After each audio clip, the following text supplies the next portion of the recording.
So Lauren, do you want to put the the sessions up in the screen share like we did last time? I thought that was a pretty good way to do it. We'll continue this 15-minute session this time, and then next time, and then we'll do just a couple of big bulk sessions, because I thought we generated a lot of questions and a small amount of text, which was fun actually. So yeah, we're gonna have some interesting. We'll learn a lot. Yeah. So on the left-hand side is that analysis document that I provided at the beginning. And I'll get us down to article. Do you want to start with 2 or 3? See where we ended up. On the right-hand side is last week's draft with the notes that you made last week. So we left off kind of, I guess, Article 2 talking about the terminology used here in the form of government, legislative branch. I don't know if we want to kind of pause on that conversation until we get into a more in-depth review, or if you want to go over anything else in Article 2 before moving on to Article 3. Joe, I can see your mouth moving, but I can't hear you. Why don't we do the scroll down? Thank you. The joke is always that when we can all be together, you know, we're gonna have to start just randomly yelling at people that they're on mute. Why don't we start at just the scroll down through Article 2 and see if there are any other questions we have.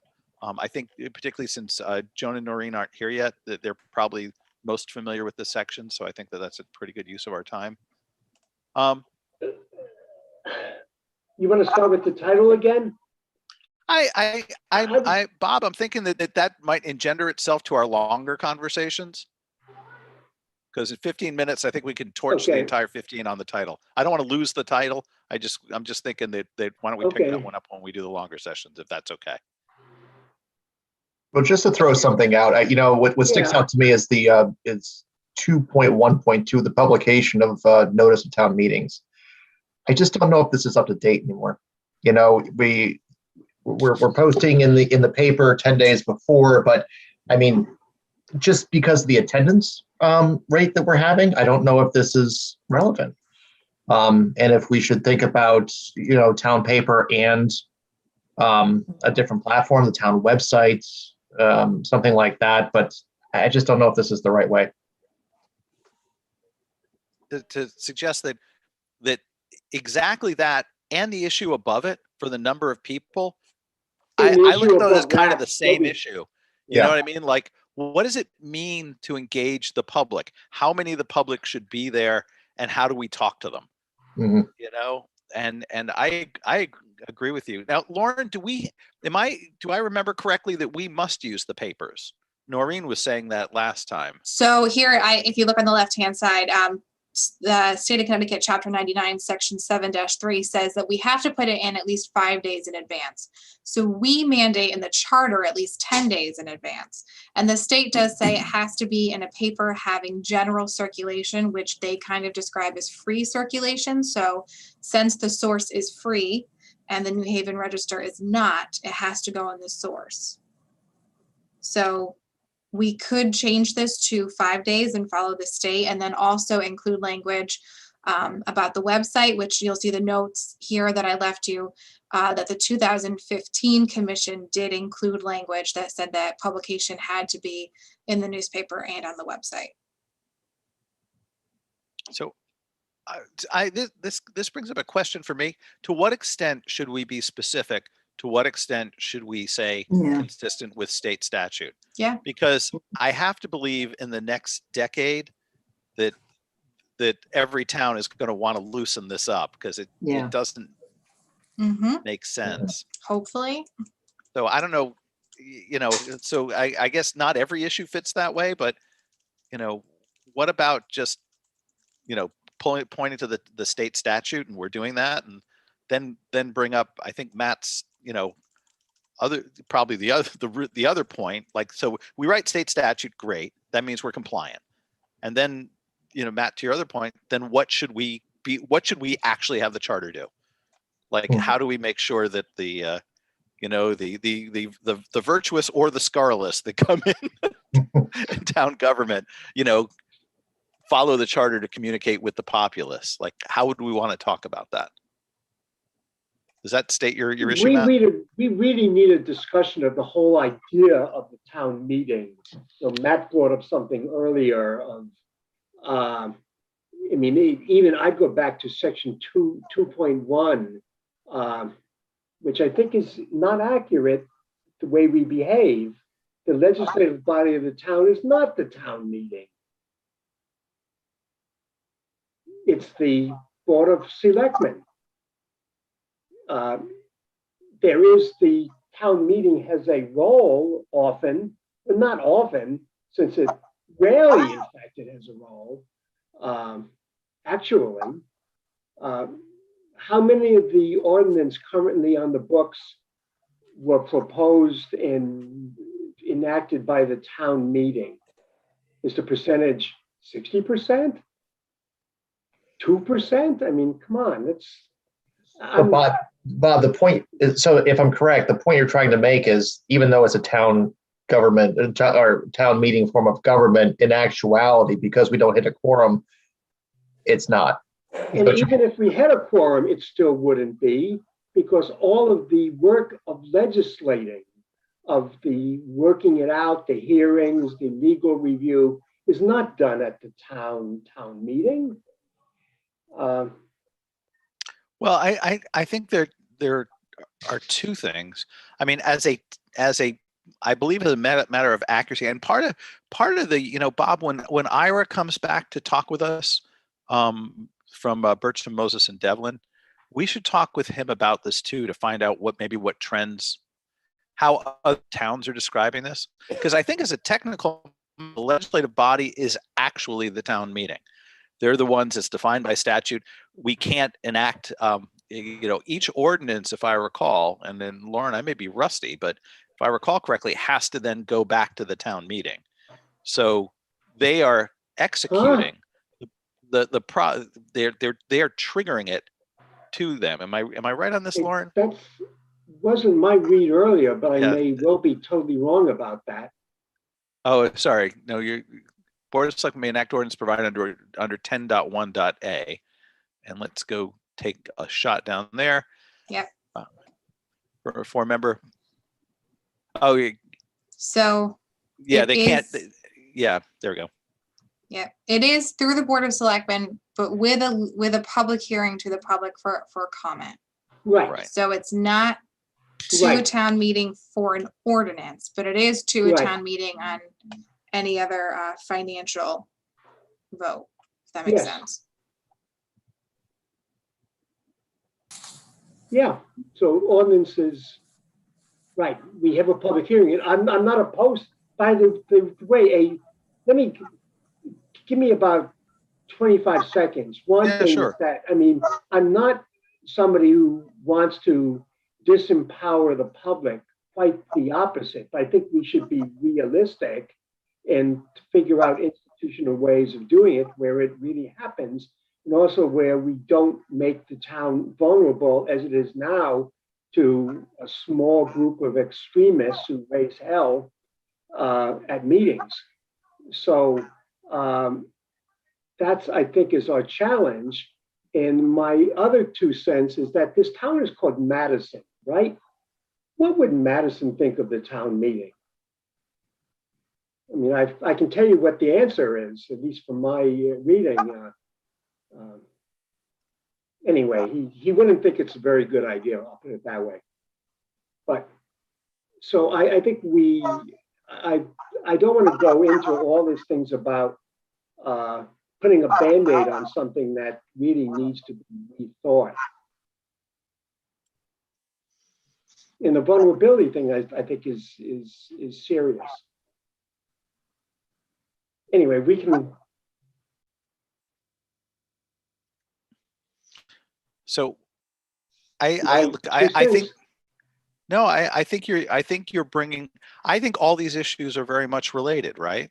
So what we call it may not be in as much discretion as we think, but it does go to the idea of, should this charter make a change to what constitutes a town meeting, right? 2.1.1, and how we talk about it. And I don't want to forget in 2.1.3, Nancy's suggestion that when we do have a town meeting, that we no longer put the Board of Selectmen in a position to having to go hunt for moderators. Otherwise they end up with, you know, some jokers like me. Instead, we give them a pre-approved group so they can work that out. I mean, but that strikes me as more technical. I mean, Joan, we have just a couple minutes before we open to the public hearing. Do you have thoughts on both the how we? So one thing we talked about just before you joined was that when it comes to publication, Matt had brought up the point of putting it in the newspaper seems quaint, but the you know, we talked about the idea of just referencing state statute. Whatever state statute says, we'll do it, and if they change it. But then the question is what additional items we should do, and we have this issue on 75. You know, should it be more? Should it be less? I guess I hadn't thought about it. Should it be varied? Is it different for spending versus other groups?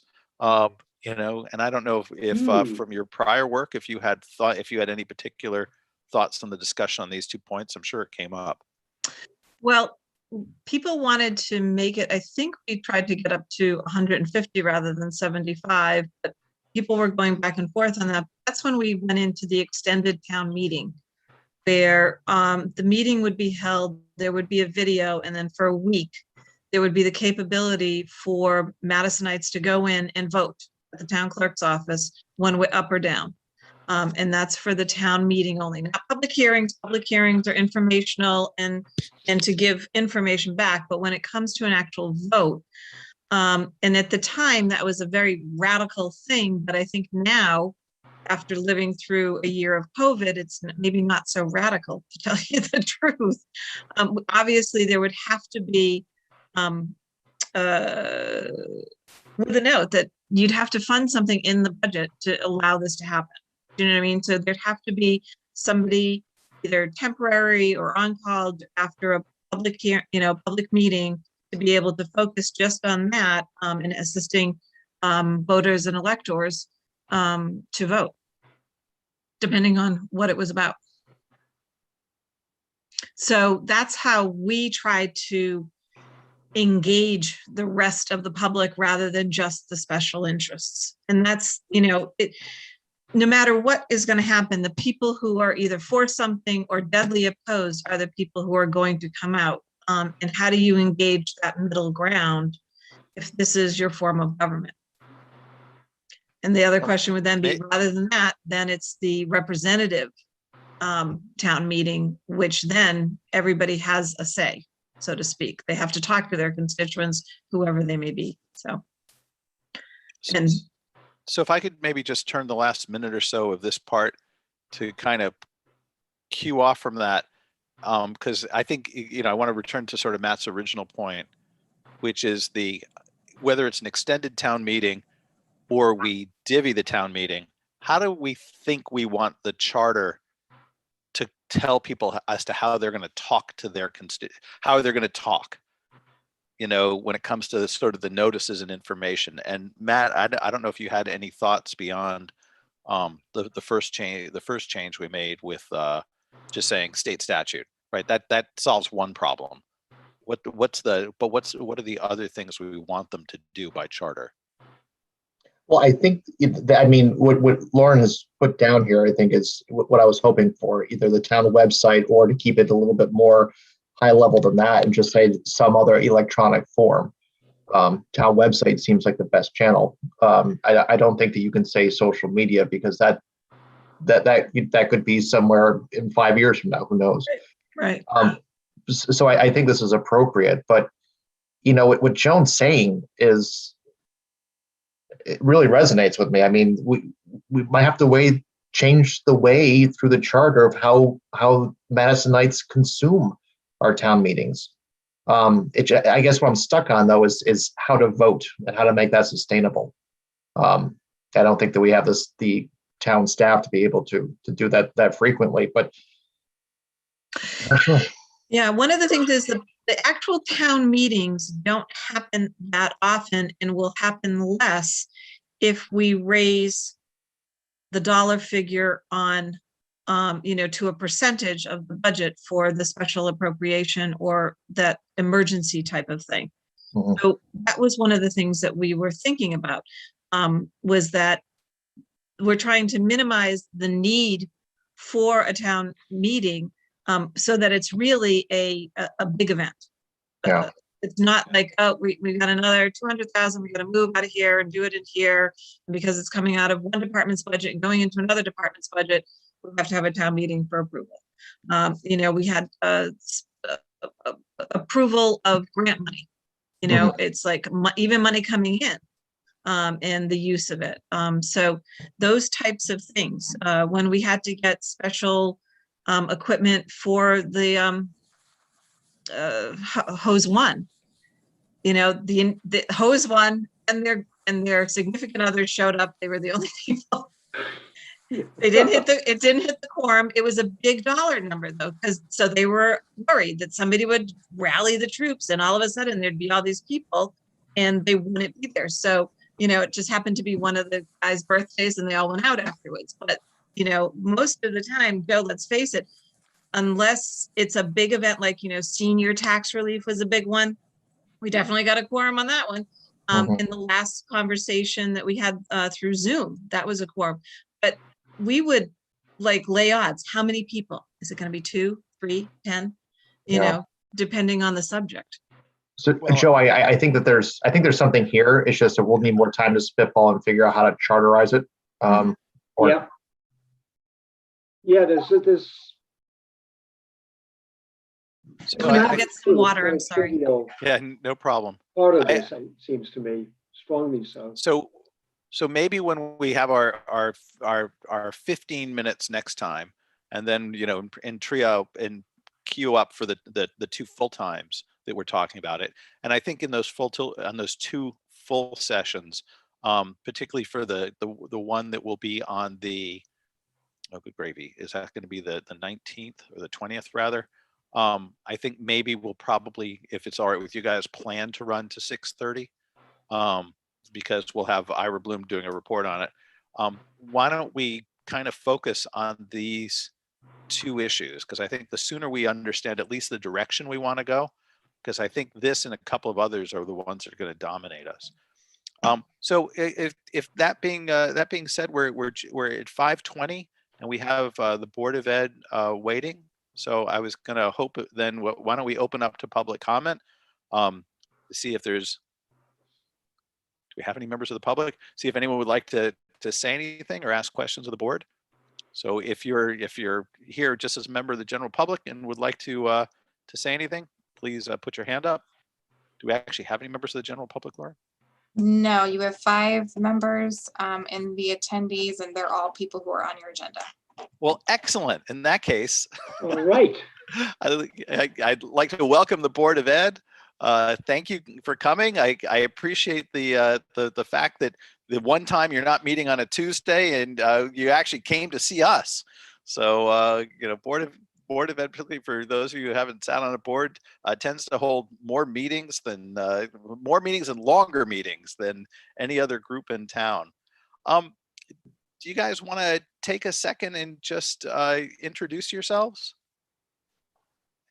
And Galen, if you're there, maybe your chair, do you want to start off? Katie is former chair. Do you want to start off? Hi, everybody. Thanks for all the work that you're doing. I'm Katie Stein. I've been on the board for about 6 years now. Great. Hi, I'm Craig Cook, new school superintendent. I've been here since December 7th, but thank you for the opportunity to be here. Excellent. And that's everyone in our session at the moment, right? And Galen, when he appears, is the chair of that group. So I think so this is charter review. I think what we're really interested in one sense, we talked about this a bit. In one sense, you think Board of Ed, the town can't tell you what to do anyway. but given the level of shared services, personally, I don't think that that's necessarily right. I think it's just adopting the framing. And, Craig, to be honest, you've come from another town. I'd be very curious to see if you have, facts or thoughts about how you think that the educational unit can interact with the charter for how we have it set up. I know in the last 3 months, you've obviously become an expert on everything there is in town. So that's great. If you just take care of that for us, that'd be awesome. Then we don't have much to do. So why don't we just open it up to you guys? Do you have any initial thoughts on ways you bump in? We've talked a lot about the budget process. We've talked a whole lot about the combo between Board of Selectmen and Board of Finance, which is just, entertaining. But between either that or any other parts, tell us what thoughts you've got. And then I've got some questions we can talk about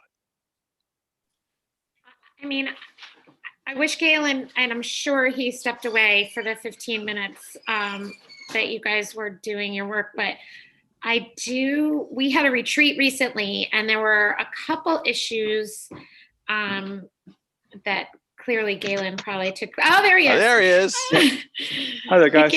All right, go ahead, Galen. You saved me. Introduce yourself. Yeah, so we get perfect timing, although you're giving me motion sickness. We were just doing welcome. We were just doing introductions. So Yep. Hi, everybody. I'm Galen Cawley, Katie's former sidekick, Board of Ed. So there we go. That's also how she described you. So Galen, I was just saying that part of what we're doing is trying to get your sense from your board as to how you interact with the charter. We've talked a lot, maybe too much, about the budget process, and I threw the question open to say, do you have any initial thoughts On the budget process? Oh, goodness. Well, no. How long? On the charter. Usually, Yeah, thank you. I was going to say, otherwise, how long do you have? all night. With the charter, I don't have any specific, as you know, we haven't interacted much with the charter in the past. Galen, there were a couple of things that came up at our retreat that we said, that's a great question to ask the Charter Review Commission. And I think they were around referendum. But I left it up to you to take copious notes. Craig, I don't know if you remember. The one piece that I had, and I don't have the benefit of having gone through a full year here, but in terms of, and Joe, you'd asked about my previous experience. For me, the budget referendum date for the first round is relatively later than what I'm used to. And so, like I look at and I talk to area towns. So Guilford, I believe, is late April. And so for them, if we were doing something similar, say going after the same type of new teacher that we were both proposing in the budget, they would have about a 3-week start on recruitment than we would, or planning for next year. We do a lot of planning for next year, high school scheduling, things like that, based on the budget we propose. But if that had to change or alter, or if we weren't sure if it was going to pass, I think it'd be helpful to have that information earlier. We talked about it as well, school projects and the size of them that would need to go for, town approval, but, town meeting, things like that. So that, I know you've talked about that already, about the size of that, making a percentage of budget rather than, a flat dollar amount, which holds true, into the future. In terms of my assessment, the town and board work very well together. The shared services work very well. This is my first experience with tri-boards. I had the 2 previous towns I worked in were larger, and they had a town council form of government with a town manager, and so that's what I'm more familiar with. But certainly learning, the ropes here in terms of how that works. So would you say that town manager form worked particularly well? I would. I always had a good relationship with the town manager. I came from Windsor, had excellent town manager, very long-term planning and commitment, I think, oftentimes is there, that there's not that constant 2-year kind of, thought about running again and things like that. So I'm very impressed with the staff here, but that I think helped maybe have a longer term view on things, in my opinion. You could plan something out over several years, and that that person was able to see that through. And but you can also see other towns that have had concerns with issues with town managers, right? I mean, it's not a not a clear cut thing. I think it depends on the person. It's okay. I'll promptly pull you right off the spot on that one. So one question that I've got, and then I don't want to dominate all the questions, is we have a tradition of shared services. But one of my thoughts, and that works really well. So we share a finance director, we share facilities, we have staff that are combined. We have certain parts of the educational properties are actually controlled by the town. That's a tradition of shared services, and it works really well.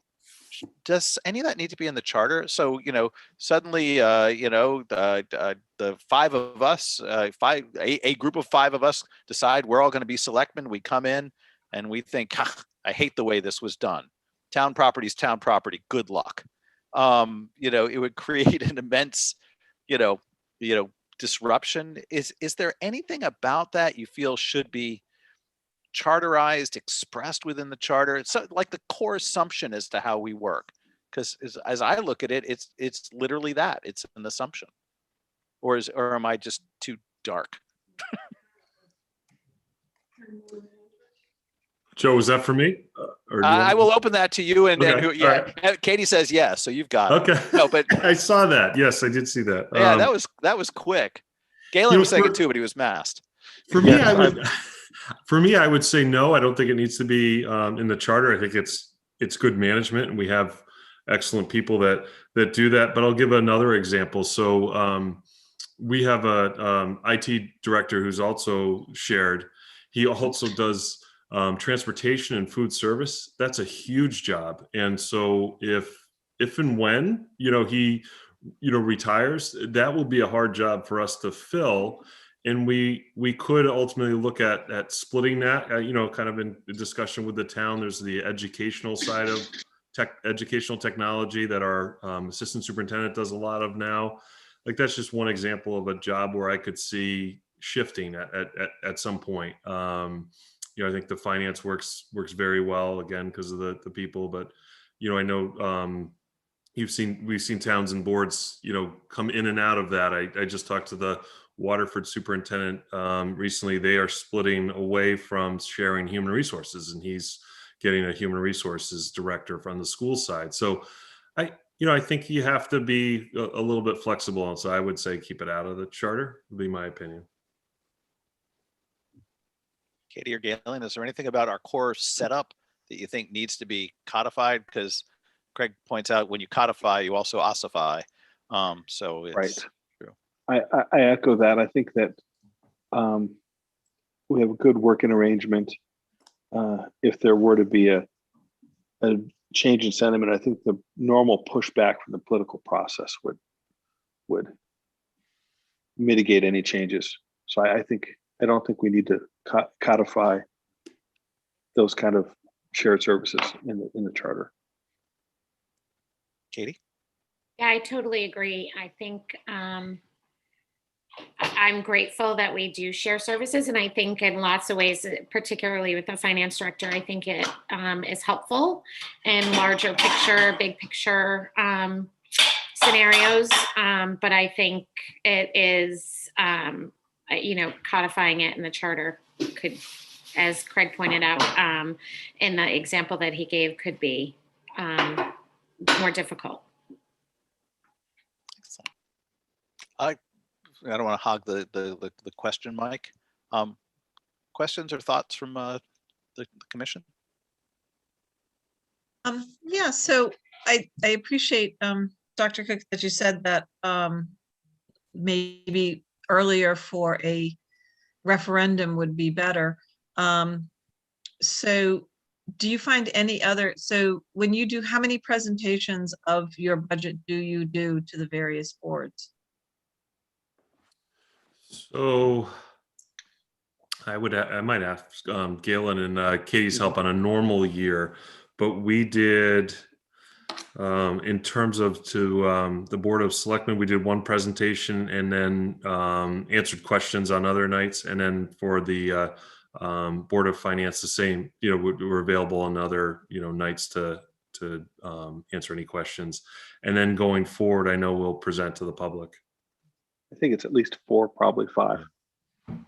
Yeah, I think there's 2 town meetings or 2 town-wide discussions about it. One prior to going to the Board of Selectmen, and then one after the Board of Finance. Yeah, Is the it? first the first one is the Board of Selectmen's budget, but you guys end up presenting there. Theory, the first selectman could do it, and then the second is the Board of Finance presenting the budget, but invariably you turn to the Board of Ed and say, Right. "Do Well, that I'm one." just, I know that the public hearings are necessary. Those are informational sessions and things like that. I'm just wondering if there's a way to, like, as we like to say, charterize. I love that, Joe. That's a great word. A little bit more of the process, so there's not so much redundancy, and maybe the questions can get answered, together, and then the 2 boards could potentially Yep. feed off of each other and kind of spark questions It really does. among themselves. So that's my thought. That's why I was wondering, because I know that a lot of the department heads go through the same thing. So you're considered quote unquote a department, so to speak, in this budget, even though it's 2/3 of the budget usually. So, okay, that's all. Thank you. Joe, my other question, because I'm not totally, and don't take offense to all of you wonderful people who are working on the charter, but I am not as familiar as I probably should be as an elected official on the Board of Education part of the charter. Is there anything we are missing that we should be aware of in terms of how the charter affects the work that we do? Well, it guarantees you all the $50,000 a year salary, of course. I mean, that's the first, or is that Thank not? you. No, please codify that. Yeah, exactly. The description, and Lauren, I don't know if you can have that part to come up, but it's pretty brief. If I recall, literally it says we're going to have one. And so I think the opportunity is, both to get feedback. Craig, I liked the semi-mercenary way you pointed out, the making it earlier. Like, wait a minute, I need to get a leg up on another educational district. Like, that's just going to make me happy. But is to get sort of the insights from you as to what budget and otherwise might ding a charter. Because right now I think we would look at it and say, all right, there's the budget process, which dominates everything. Then there's the structure of your board. I don't know if there's anything about Board of Eds as to how they operate. I was the liaison for the Board of Ed for many years. I think you were too, Joan, weren't you? So the aside from that, I don't really know very much about how you function. I don't know if other boards of ed are structured like you are, if you need to create sub-boards, if you need that authority. Otherwise, there's a Board of Ed and you're in the charter, you're in the budget process, and your shared services are your problem. If the Board of Selectmen cuts you off midstream, Seems so good to them. then you have So to figure it out. presumably our term limits are on there too.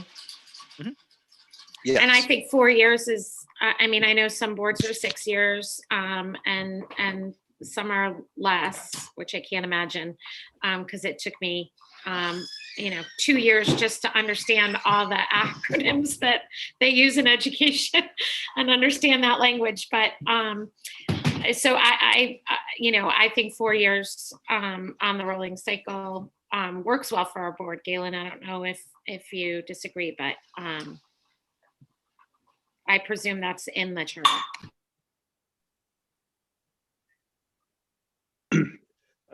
I agree. Let's see. I'm looking at the charter right now. You brown noser. Yeah, we feel like book authors. Yeah. Thank you for Yes. reading. Yeah, 6.3. Yes, it covers the 4-year terms. It works well. And is the thank you, Lauren. So there it is. I mean, here's the the entire 3/4 of our budget, expressed in the smallest economy is very big in this. I think that's purposeful because it really is state statute, correct me if I'm wrong, that really governs the Board of Education. So there's not a lot that can be done. And I believe this was one area where home rule does not apply. It really is state statute. So that's when we looked at, we started delving into it a few years back and we're like, okay, never mind. Yeah. But if there's something else that could, like the other impacts about how we go about the budget process and things like that is something that does impact the Board of Ed in the school system and the administrators and that kind of thing. So there's something. I guess the other thing that would have changed since the last board charter review was the CIP. So it's a tri-board process. I don't know to what extent you're reliant upon that process, but I'm sorry, all 3 golden doodles are barking away. But I don't know if there's anything about that process that we need to ensure your cooperation. I guess what I'm trying to get to is there something about the assumptions that function that really are important to what you guys do that we should think about making sure continue that way? Or is everything, yeah, but maybe there's a better idea, which I think we're super sensitive to too. I guess just for Joe, just to reframe that as well too, are there any sticking points that you have with other functions of the town? Are there things that detract from what you're doing or difficulties that you have that you'd want to address in here? I think as an observation, I think it's very important that you don't have a lot of touch points with the charter. I think Katie, like you haven't seen it, so that speaks a lot, but are there problems that you have with other boards or any other functions of town that there could be a solution here? That is a loaded question. But no, I think I don't know the 2-year term for the Board of Selectmen. I think Craig spoke to this earlier a bit. I mean, it's when it's different from other boards, Board of Finance and Board of Selectmen, or I'm sorry, Board of Education, I think it creates difficulties for long-term projects and communication and stability overall. But that's for all of you to debate. But and I think the Board of Finance, was illuminated this year in our budget a little bit in terms of how that is negotiated. I think this is my first year on the board where that has been an issue in terms of how that board has determined how we spend our money. And so I think that was interesting and a great exercise, but I'm not sure it's charterizable, if that is a new phrase to be coined. It is, and I get a royalty. So is it to the extent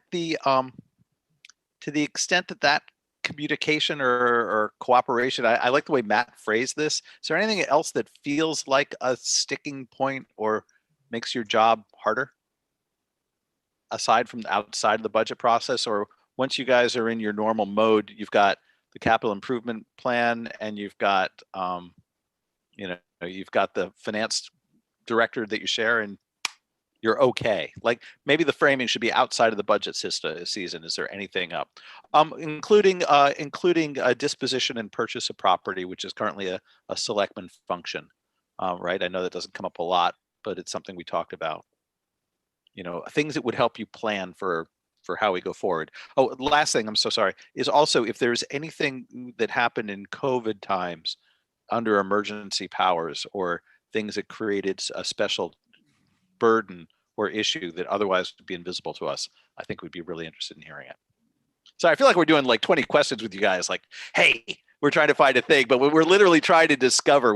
You're a giant part of the town, and we don't want to leave you out of it. We want to make sure there's not a built-in assumption of something we should be looking at. Otherwise, we're going on with halcyon dreams of everything's fine as long as the budget passes.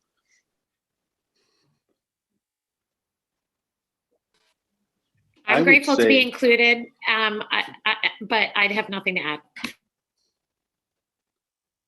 Yeah, I would say in the day-to-day functioning, I don't think there's much to be added. CIP is valuable. Working backwards, I thought the Tri-Board Facilities Commission was very effective and a good thing for the town. There were some questions about its legitimacy, about who could call it into place and what kind of authority it ultimately had. It was a very good working group at the very least. Working, and then to come back to the last part of your question with COVID, I think the town and the school worked hand in glove with COVID because Bill McMinn in particular did such an excellent job with facilities, and Stacy as always did a great job. So I am struggling to think of anything extra that we could either request or change in the charter. I mean, I'll have to give it some more thought. But so far, so good. Greg, are there any limitations within the power of the superintendent in Madison that you otherwise wouldn't get, or things that came up COVID-ish that you need? I would say no for COVID. I think I came in the middle, and I thought the town Very and brave board of you, did by the way. thank you. The town and board did a great job of working through that, adopting policies, making adjustments. I mean, the state did a lot of providing us leeway with meetings and things like that. And then I would just reiterate too. So something I hadn't had in my previous two districts was those staggered board terms in the 4-year board terms. That is helpful. I think you always have some continuity. I always had 9 years. Everybody runs 9 members. Every member runs every 2 years. So you could have a pretty sizable changeover, 5-6 members, sometimes, and that was, that's sometimes a challenge. But I do like the 4-year staggered terms here. Other questions from our commission?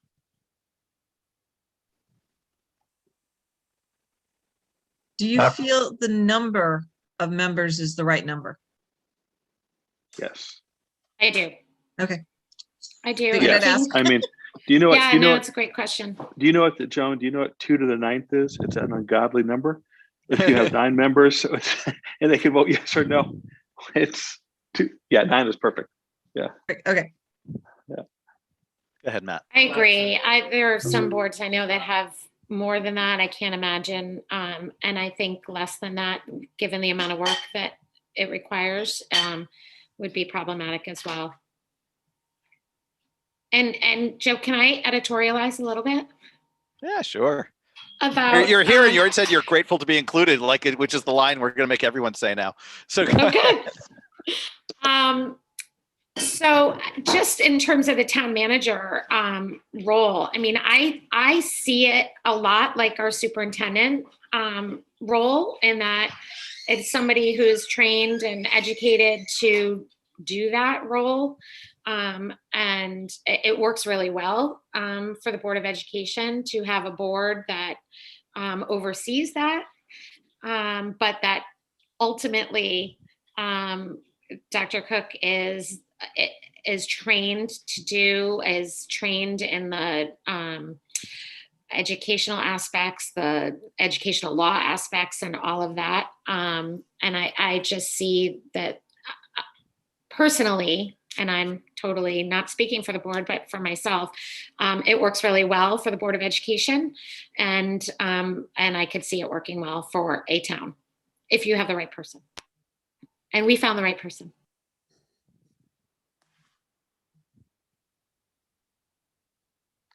I'm sorry, Matt, do you have something? No, it was actually in line with Joan's question. That's the only thing I could think of. Excellent. Well, editorializing is welcomed. So if you have anything else to say, thoughts or things that come up after this conversation, please let Lauren or me know, because if you sort of tonight you're like, wait a minute, we should have asked for special budget referendums. And Dr. Cook, I was going to say that to the extent, if there, I don't know, I have superintendents chit chat, but to the extent, if there's any opportunity you have to find out if there's anything in particular within other towns that address this issue, we'll be at this for a while. So I would love to know if there's, the boards of ed or the laboratory of ideas in this context, if there's anything that people have come to or structures that we just wouldn't see because it's how we've always done things. I'd love to know what those are and we can consider them. Sure, absolutely. Excellent. In that case, thank you guys so much for coming. I appreciate it, and pass our thanks back to the rest of your members. We appreciate it. Thank you. Yes, thank you very much. Thank you for having us. Good night. Good night, Right. guys. Right. Excellent. That was kind of refreshing because since we've largely talked about the budget, we've had boards that have told us that the other board is messing around with their budget process. This was like a happy meeting. So I thought it was interesting to hear what they had to say about their terms. Like, I thought it was a really good question. Like, are the terms right? Are they stuck? You're like, no, this is working out. I'm like, okay, check the box on that. Excellent. Well, we are oddly ahead of schedule. I was You wondering. have one more agenda item. We have the Government Study Committee here. Oh, thank Still you. not looking at Please. the agenda items, are you?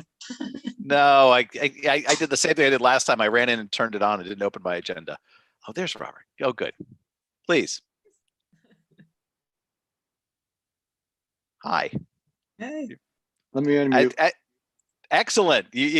How could you possibly, unmute before somebody said it? Good for you. Fast I have reactions. done thousands of these in the last year.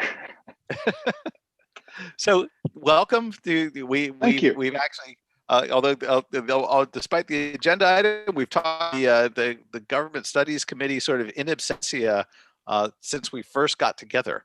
So we appreciate you guys coming in. Maybe if you could just kindly do a quick second and introduce yourselves to the Charter Review Commission. Sure. I was chair of the Charter Revision Committee, Government Study Committee. Is Bob Polito, been in town for about 27 years. No political experience whatsoever, and that's why I think they thought I was a good addition to the committee. And I think we have Bob Reinhardt as well. Yep. Go ahead, Bob. Hi, everyone. I'm Bob Reinhardt. I've been in Madison now, I think it's 4 years.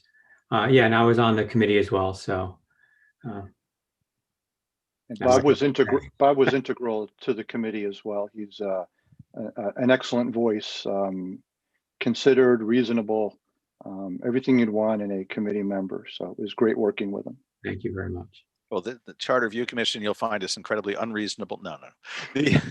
So maybe if you could talk. So we've talked a lot about your committee sort of in and around it. If you maybe could sort of talk to us about the scope of what you had and what some of your findings were and what you think we should consider as we're looking at the Charter Review Commission.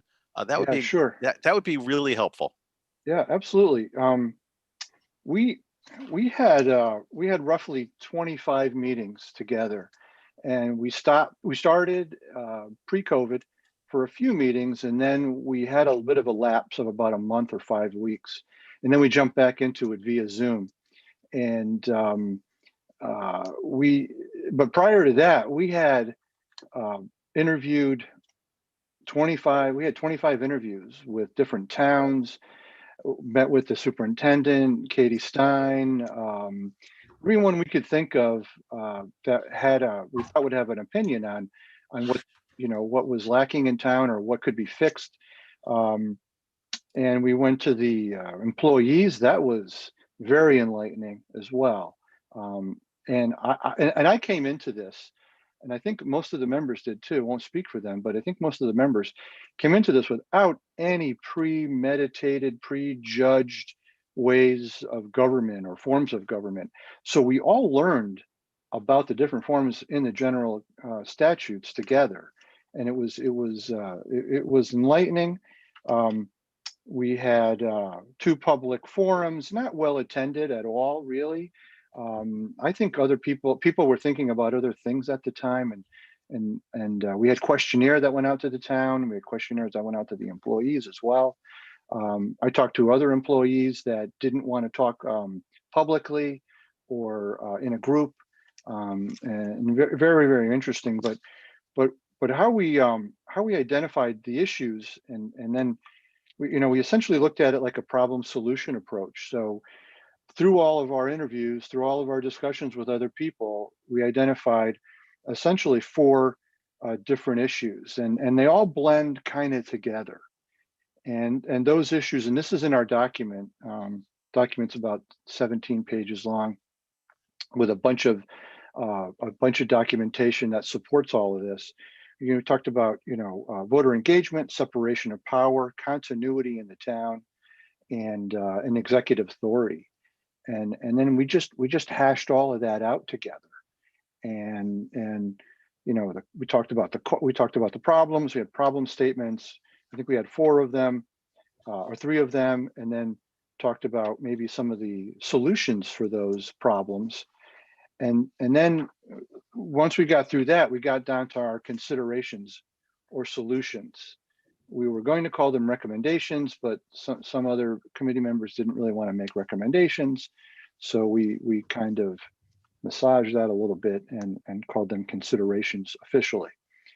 And had about 10 considerations. And it was all very, very interesting. And if you haven't read this yet, you might want to take a quick look at it. Replacing the current town meeting form of government. Okay, that just opens up a can of worms like you wouldn't believe. And then increasing the number of selectmen to ensure proper representation. Consider amending the charter to eliminate references to any political parties. We have a big issue in town with unaffiliated voters being, I believe they're now the majority of voters in town. When I got here 27 years ago, it was really a Republican town. I think it was 2-to-1 Republican to Democrat, I think. And I don't recall what the unaffiliated voters were. Consider establishing a town manager or a town administrator. Consider extending the term of first selectman to 4 years. I like the idea of staggering that as well for continuity. We just talked about that. Consider review all standing committees, boards, and commissions, establishing clear roles and responsibilities and reporting structures. That seems to be an issue in town. Consider establishing a role within town government that is dedicated solely to the efficient and effective communication to the electorate. Really key there. I think we do a pretty good job, especially with Everbridge now that's installed or being implemented. I think that's a great idea. You also have to want to be informed as an electorate.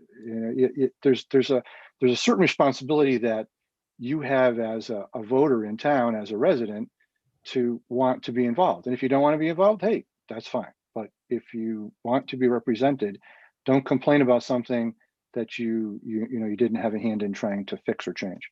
Consider updating the code of ethics. Consider establishing an independent ethics review committee. A lot of towns have that. Consider eliminating this is a big one.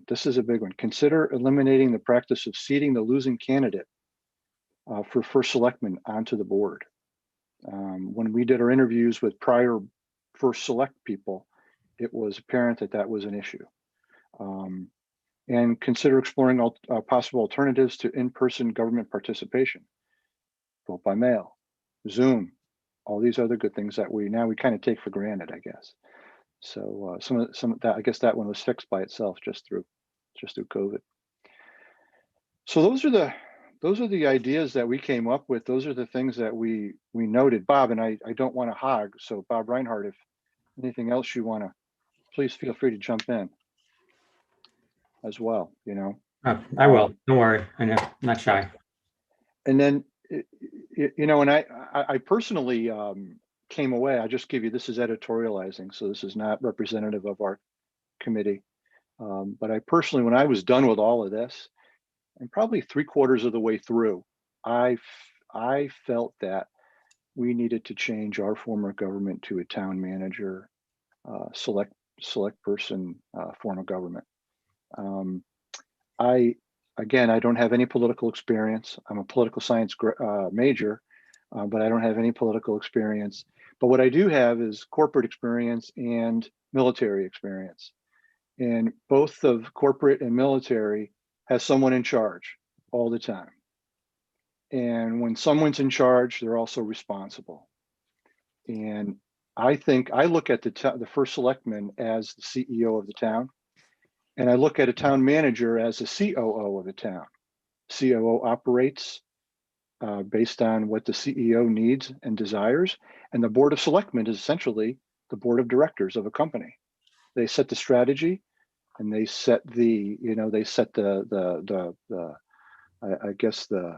the vigor or the pace of what's happening, and the CEO executes, and as well as the COO. That's the way I look at it. I'm not speaking for anyone but Bob. So I came away with that as a clear decision, a clear choice for me. Then again, I also like the representative town government, the RTM form. If you haven't looked at that, that's very interesting.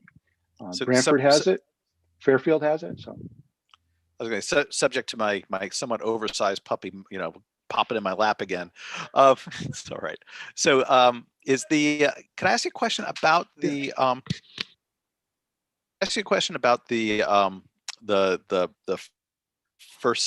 the town manager structure? You said you spoke to a lot of employees.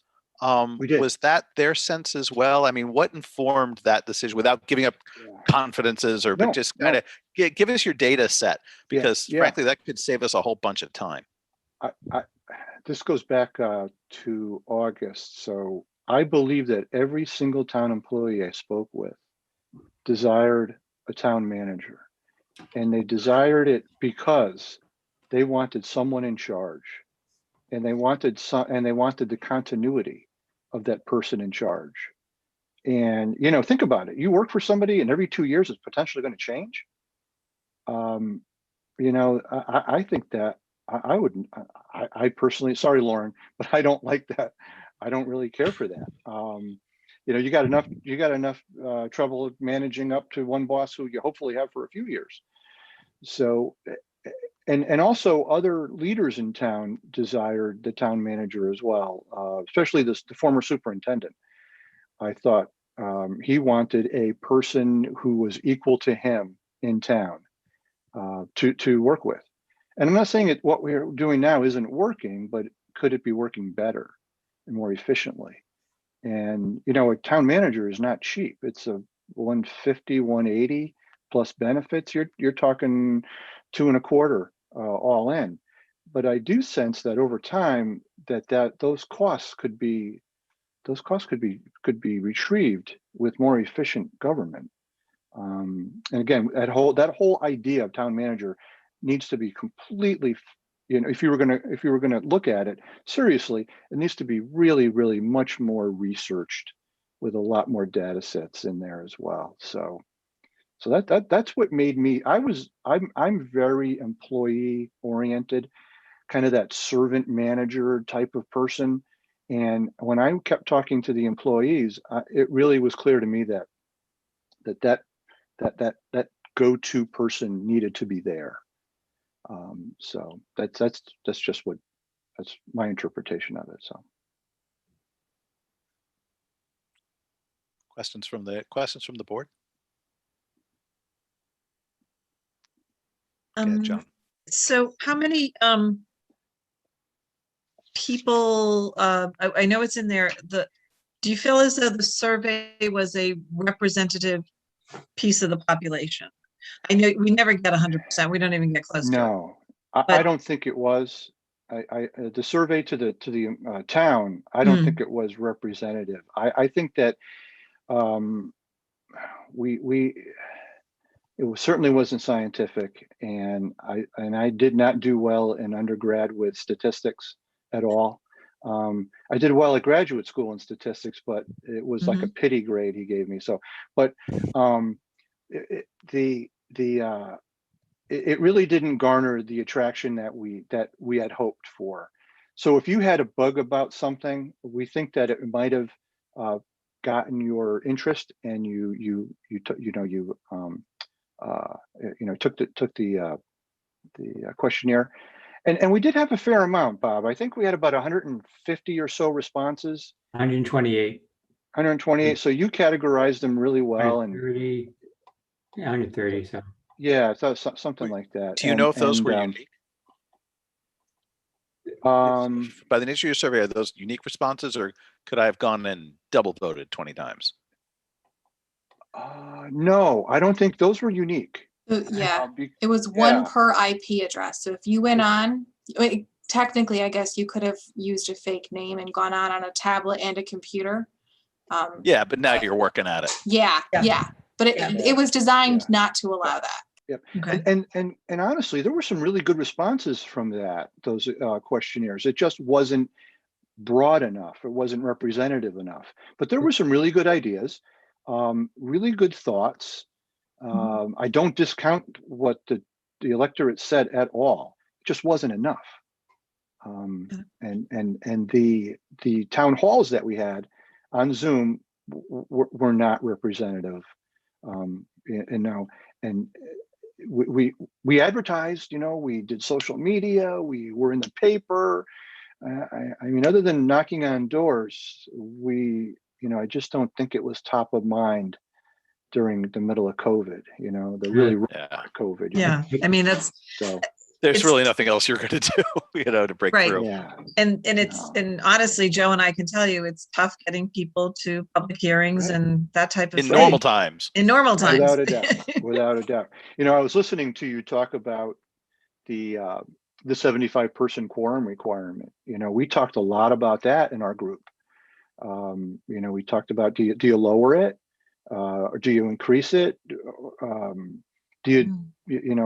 are the pros and cons of doing both? And we hashed that out a lot too. And we didn't come up with really, any substantive arguments for or against, but we certainly think there should be a number, but what that number is, I don't think anybody knows. You don't want a small group controlling, so you got to get at least a large enough number in and of itself.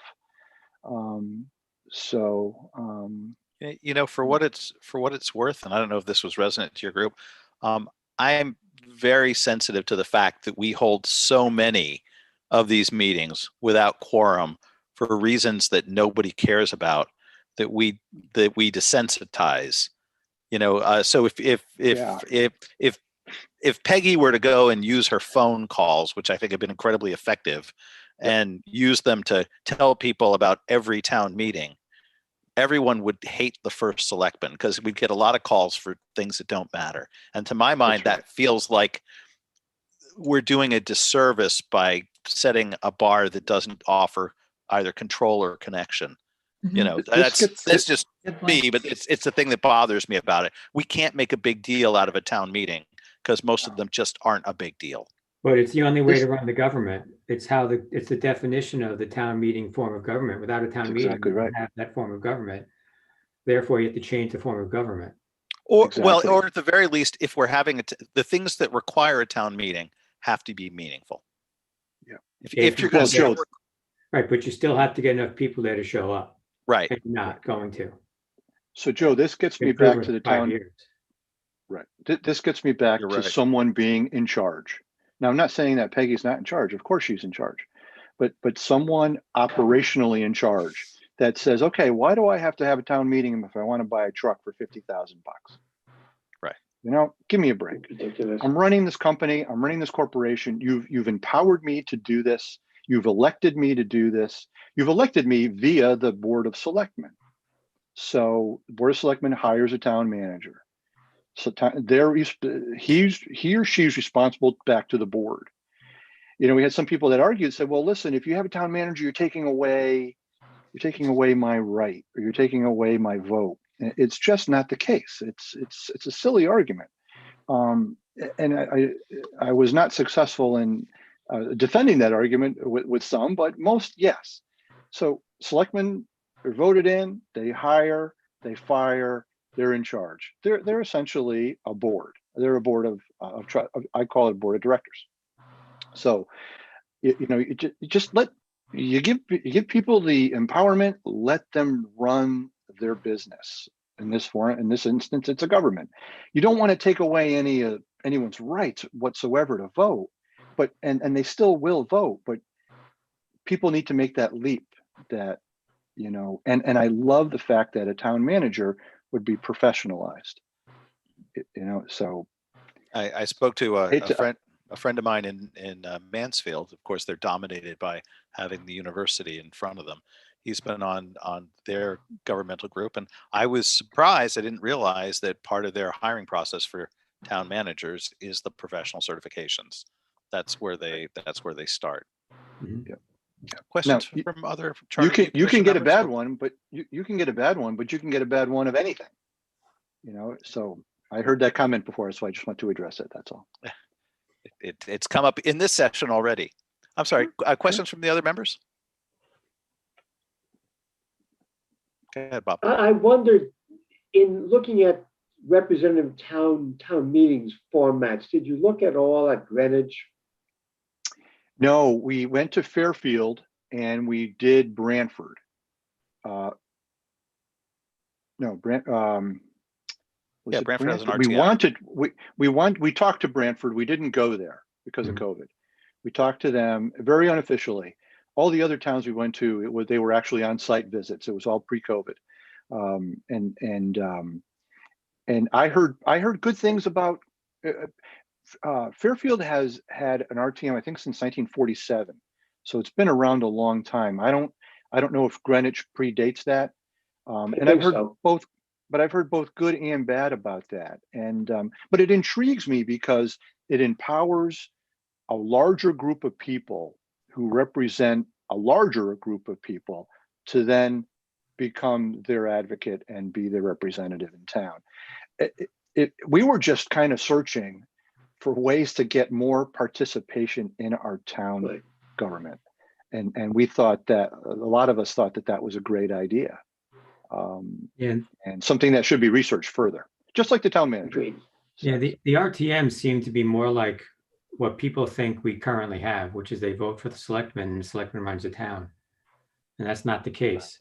That's not how the government's designed. And the RTM seem to be, well, that's what the people think it is. I'm voting for this person. They should make all the decisions for us. So you just got to kind of address that and look at how. That's the perception. And so it seems to be the closest thing we have now that could actually work. And it wouldn't take that many people. Right. And let's be fair. You know, there's a fair amount of apathy everywhere, and on our town as well, unfortunately. And so that apathy, you know, we thought that the RTM would help that apathy or decrease the apathy in town. If things are running well, my taxes aren't going up as fast as my neighbor, my friend in another town. Hey, everything's great. You know, my kids are like school and everybody's happy. Why should I get involved? So we're just thinking that RTM would help people get involved. So, I can't help but notice looking at your suggestions. I mean, most of them, not most of that. Well, yeah, probably about 6, 7 of them could be consolidated into the decision for the town manager, right? Because a lot of what I read in here is expressing concerns with it's not like concerns with the Board of Selectmen, but concerns with that structure that we've got. I did want to address something that came up in one of our conversations. It might have been the public hearing, but item 3, when you talked about removing references to political parties, I was curious whether that was a good idea from the commission or whether that appeared in your outreach. How did that go? Do you recall? I do, and there were 2 unaffiliated voters on our little committee, and I've come to very much respect them and their opinions. And I didn't realize until I met these 2 gentlemen how important their voice was in town. But they were essentially unrepresented, because if they were going to get involved, they had to join a party, and they didn't want to join a party for whatever reason. And so that point of view, there's a lot of very, very talented people in Madison. I think the education level in Madison far exceeds some of the surrounding towns that join us. And there's We're a also lot of more talent. handsome and better looking, you know. there's a lot of talent in that pool. How do we tap that unaffiliated voter pool?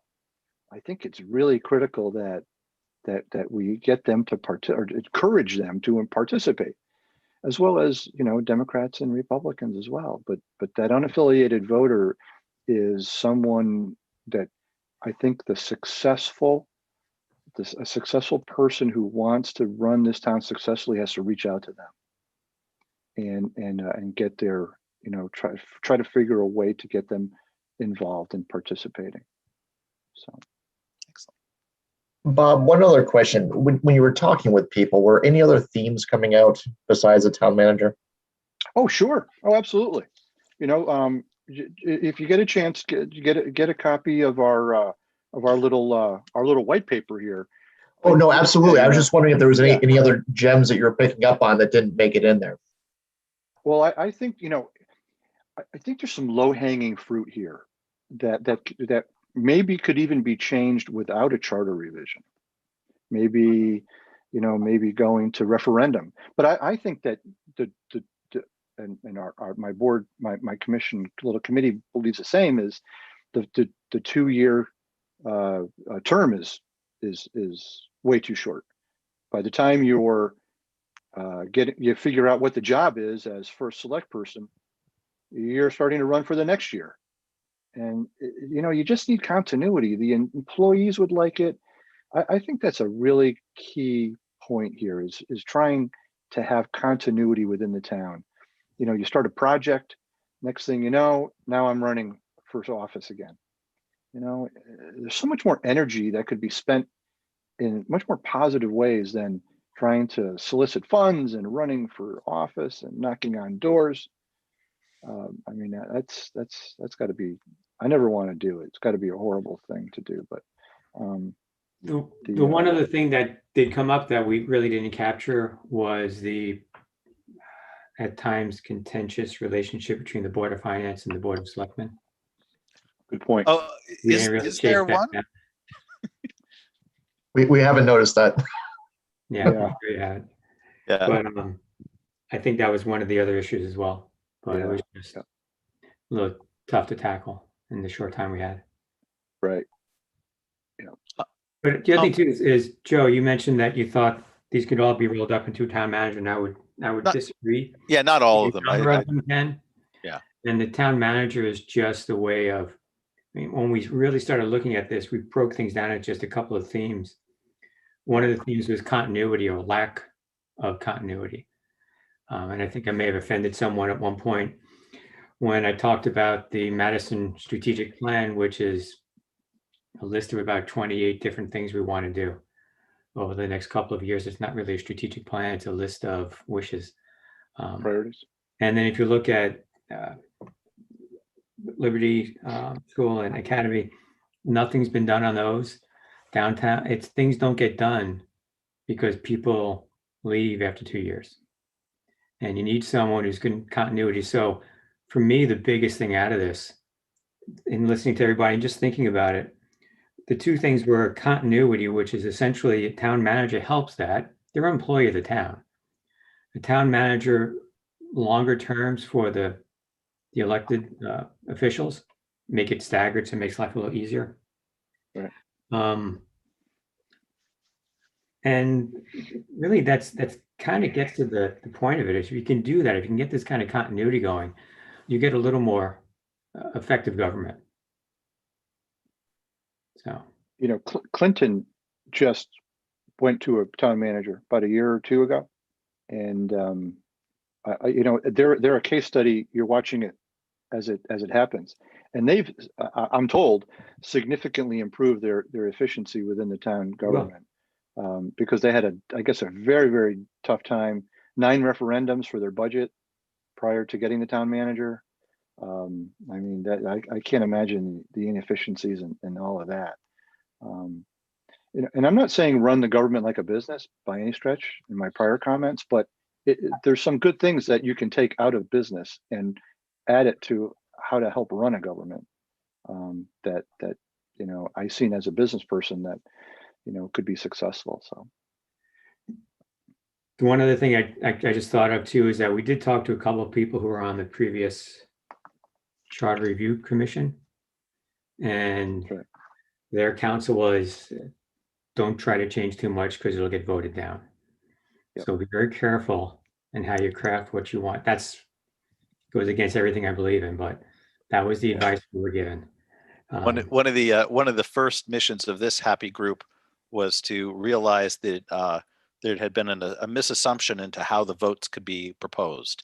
So Yeah. we can propose certain items as a completely separate agenda item, which I think is helpful. And So you can separate, that'd be great. Then you have a better chance. Yeah. yeah, Bob's A lot of right. small things a lot of small inconsistencies in the charter that just need to be cleaned up. And no one's going to care about that. I appreciate the fact you made reference to the sentence that goes nowhere. So Yeah, well that's done for the. There's also a position created that's never actually created. Right. Which one is it? Something like a town manager, I think, but Town administrator. town administrator, that's Yeah. right. Yeah. So Created that by- can be done now. It's in the charter. That could be hired now. It's an administrator, but not a manager. And there's a big distinction between what a manager does and what an administrator does. So. And I think that it doesn't need to be in the charter for that position to be there. There's not a position that No. says we need a director of finance. There's not a position that says we have Right. a risk manager. I think that if we're going to go for the town manager, that has a connotation to it, I think, versus a chief, just a chief operating officer or something like that. So that's Yeah. true. One thing is the town manager was the one topic that split the commission pretty much in half. Mhm. Yeah. Yep. We I could see. not get reasonable agreement. Right. According to I- Tucker. Yeah, that was why when we did the last charter, we did not call it a town manager. We called it a chief operating officer. Yeah, I like that too. Yeah. Yeah. And It's then all the- semantics. Someone's in charge. Someone's in Someone charge. needs to be in chief. charge. Yep. Exactly. I was wondering if I'm sorry. Any other questions before I go and hog the mic and ask my next one? Could you just talk a little bit more about, because we've been talking a bit about this, the eliminating the practice of seating the losing candidate for first selectman onto the board. Yeah. Because personally, I became a selectman because a losing selectman seated, and then 2 months later thought, ugh, and then I came in. That was my first entree onto the board of selectmen. On the other hand, I can see why, hey, if someone's a losing first selectman, but they want to stay active, you want to keep that person. On the other hand, there have been times where it creates weirdness. So it seems to roll both ways. I was curious how your discussion went on it. I personally don't have a sense as to which way that should go. Yeah. I got the sense in talking with the past first selectman that having the losing person on creates some animosity. There's some lack of willingness to cooperate, lack of willingness to just be, to work with the other side. And I get that. That's human nature. But you also have the people that elected you. You have to work. You have to get along, and you have to negotiate and agree. And I just think I agree with them. I agree with this one particular first selectman who almost got upset when he was talking to us about how difficult it was in working with others. So but then again, do you want someone, if you go by how many votes were cast and who got the majority and who got the second majority or the second most, that's the will of the people. The will of the people matters. obviously. It needs no to be said, but it does make it for inefficient. But then having that losing person on there does have some accountability added to the overall board, because the accountability, it's just not, you don't want it rubber stamped by any stretch. You want reasonable people working with each other for the people. So, but I can see that working out for the betterment of the town if that did get implemented. So, Yeah, it's I can recall examples where it seemed to be a perfectly fine thing that it worked out that way, and I can call examples where it created a little bit of disruption. So just a reminder for those of you that haven't been through it, if in an uncontested election, except for first selectman, 6 people run, 2 for first selectman and the others just run for their seat, but it's the top 5 vote getters that become the board of selectmen. So in a close race, then the losing first selectman typically has enough votes to bump the next person. Not always, but it's happened a couple of times in recent memory, as I think we talked about a couple of sessions ago. Yep. And actually it has bumped pretty much every time that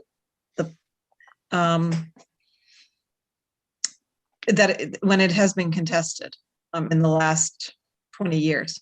So there's been people that have been on the boards that were who were part of the majority. And then the first selectman lost the majority but was still on the board. So one of the other members had to leave. I personally lost, but stayed on the board of selectmen. I had enough votes to be on the board of selectmen. So it was, that, Joe. yeah. Personally, from the other side of it, I want to be on the board of selectmen. I don't want to have to not be on the board of selectmen because someone feels as though, it brings a levity where I lost by 300 votes. That's very tight. So therefore there's some power to that. Right. And who are we to, not to interrupt you, I'm sorry, but who are we to say the will of the people have voted for you and you shouldn't be seated? That's a big ask. Right. So I would have to say I would disagree with I think the top 5, and if the person wants to be, if the losing first selectman wants to relinquish prior to being seated, we can add that language in. So it's their option to say, no, I'm not going to be seated. Which it is currently. No, it's not. You've got to be seated first and then you have to resign. So, okay. So that's the thing. They seat for a few months and then they resign. So yeah. So I stayed on for a while. Because one of the other things, it's a very different decision if you want new people to come and be involved in the board of selectmen. If you, to the extent we have a 2-party system, you would have to go to the existing selectmen and primary and bump them if you want new people to get involved. Otherwise, usually, frankly, the town hunts for people to run for first selectman. It's a limited, it's hard to run for the job. It's the conditions under which one wins and accepts it are very self-selected. But it's a way that new people come in, because they come, if they lose, they sit on the board, but then the board has, new blood for people that received a lot of votes. I will keeping an eye on the clock.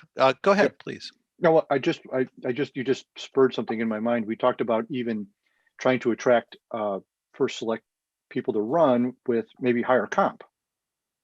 And conversely, if we did do something as a town manager, that first selectman comp would go down and help pay for the town manager spot. So town manager, first selectman right now gets roughly what, 100 grand, something like that. Yeah. Not a lot of money.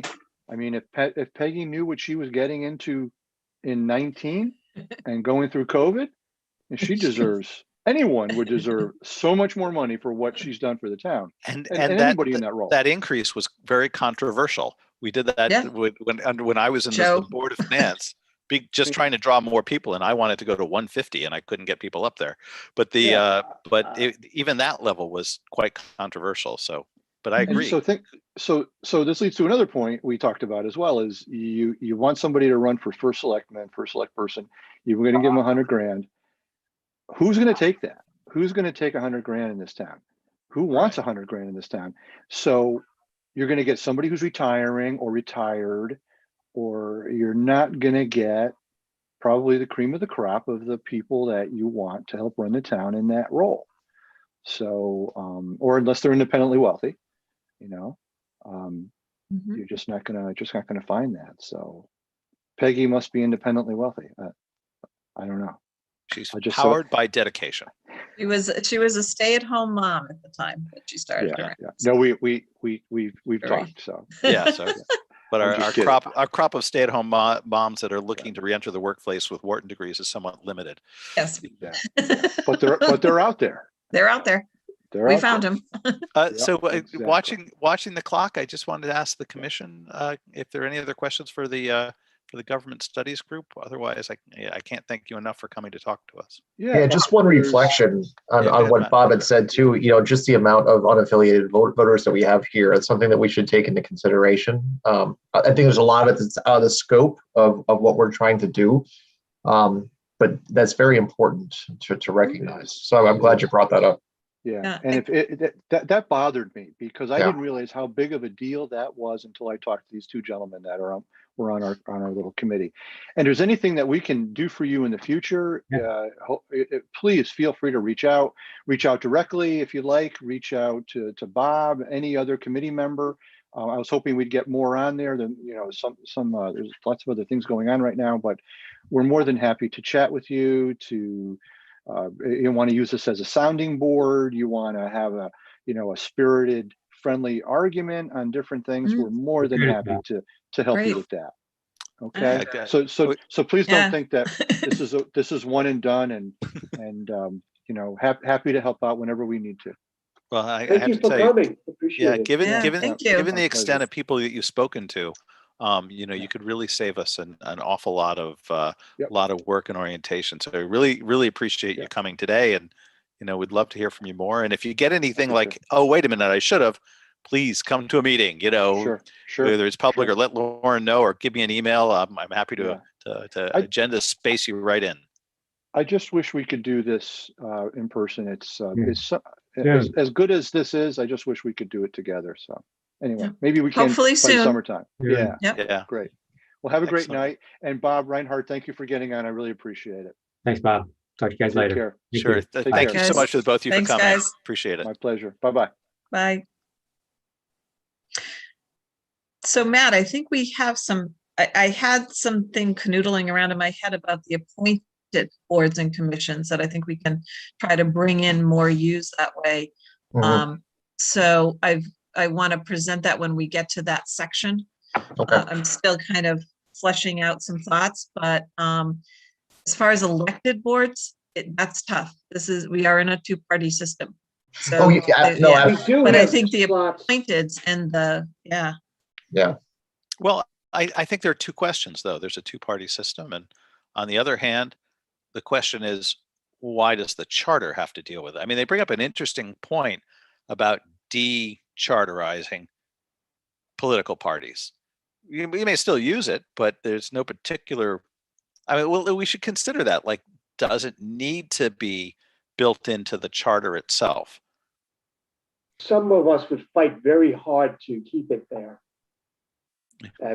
To have representation involving not just one party. There are minority representation rules controlled by the state of Connecticut, so you can't suddenly end up with that. I'm so sorry. That's not sort of the issue on the table. Okay. The issue really is about what are the pathways to engagement for the boards. Yes, let's talk about it. yeah. We So certainly that's- need to have open Yeah. the door to unaffiliated folks, of course. But the thing is, I think that Make it there's a work. struggle if we do charterize something, I want it to be as fair as possible so that there's a known understanding of how the process would work, which is some of the stuff I'm working on now. Having been through appointing people and now searching to appoint people. Right. I've It had should a be- couple of hats on here. So, but I think that in seeing where things have gone well and things have not gone well, when there is a change of power. And I think we need to look at that, how things should occur. There's with the victor comes the spoils. And in this case, that's usually the appointments to the boards and commissions. So I think we can look at this and make it less political by potentially codifying something that is neutral. Mhm. Yeah. Whoever wins gets this, and whoever, and these are the types of things. So that's my goal on that piece. So Yeah, I like think that because I think we need to be more inclusive and to have that in there for sure. Yeah, I think to Yeah. the extent that our mantra is, what do we do so it expands access and ease for people to get involved, then that's great. And if we're doing it, we realize if we, that the political parties serve a function that can't, replace some piece, fine. But I Right. think in general, we should make it the mission of like the idea of having a third path for appointments Mhm. feels like a charterizable thing, that and maybe that should be the only path, or the idea of appointing a group that goes and hunts for appointments. Political parties can report to that group if they want or not, but that way we have a group dedicated just to find people. that's tough unto itself, though. Right. Well, So that's there's an issue, like then who's appointing that appointed board that's looking Right. to do it, and how do you and do then the immediately midterm? we would want to split it by party, and yeah. That could It be our comes new out to eth- be political on top. So It could be our new ethics board. yeah. So So I'll Let's Rick Yeah, it back. what I'll go do ahead, is I'm finishing it up. I'll send it to Lauren to distribute to the group to kind of just some thoughts to kind of jump off from. So just to remind for our next couple of meetings. So next meeting, if you recall, last time I said I spoke to Dave Anderson. He's talked to all the land use chairs. One of the things, by the way, if I could, one of the things that really resonated with me that Bob Reinhardt said was the need for consistency. Not to sing my own personal favorite song, but the town is highly threatened by storm surge, sea level rise, and the increasing weather instability. And those solutions play out over a very long period of time. So to a certain extent, we can talk with also the land use boards about this and about resilience. So we'll see what comes up for our discussion. So I think one thing, Lauren, I'm wondering if we shouldn't, if to the extent that they're the only item on our agenda for, aside from minutes and going through document review. I'm wondering if we shouldn't change up next time and start with the land use board, and when that discussion ends, then pick up document review, because we might get a longer period. The 15-minute block I don't sense is working too well because we've got more stuff to say. No, we And can't. we should do land use, maybe book them in for say 20-ish minutes. And if that conversation's cooking, then we'll just keep going, and then pick up document review. Then we can just talk about it, and we might end up with a little more continuity. Can we With that- possibly get away from the weekly meetings? Yeah. So I'm sorry, Laura. I'm sorry, Joan. So we'll do land use. Then we were going to take a week off, and then I was proposing 2 weeks of just document review, just with us chickens. So we would bring in Ira. If you recall, we sent him with a mission to take a look at things. Mhm. And then the meeting after that, we would also just be among ourselves and just go through the document. And then we would see where we are from that. Because one of the things we could consider at that point in time is either do we form a couple of subcommittees? Once we've been through it all, do we want to send part of it away for revamping and then consider it when it's ready? And revisit at that time. Well, the concern I've got is even subcommittees, we're going to need a representative and we're going to need to, I just feel like if we could do, like, we're going the 6th, we're skipping the 13th. Can we go the 20th and then go the 4th of May? Then skip the 11th and then go to the 8th, just do it every other week to try to call back. I will form to the will of the group. My one thought would be that so 6. I wouldn't mind doing the 20th and 27th. First, I know people have a lot of obligations normally the first week of May. But I wouldn't mind doing the 20th and 27th back to back, because I'd love us to remember and have continuity and actually go start at the beginning and get to the end of some of our thoughts of what I keep calling the Lauren comments. You know, and like be able to even consider voting on those. I just don't think we're going to get through, even in 3 hours, all of those pieces. I mean, I'm just concerned. It's a lot to do weekly for me. And I don't know if it is for anybody else, but I have multiple meetings every week, both business and other stuff, community things. And, you know, I'm going to be kicking up soon with Night Hand. So, you know, that's going to be a hell. No good deed goes unpunished, Joan. Yeah. So I'm trying to be reasonable. I did not realize the last time we did the charter review, it was, I don't believe it was weekly. And it may have been for a couple of times, but then we kind of broke out. Whatever you want to do. But I know that I'm off May 11th. I'm not going to be here, and I'm not zooming in from Hawaii. Sorry.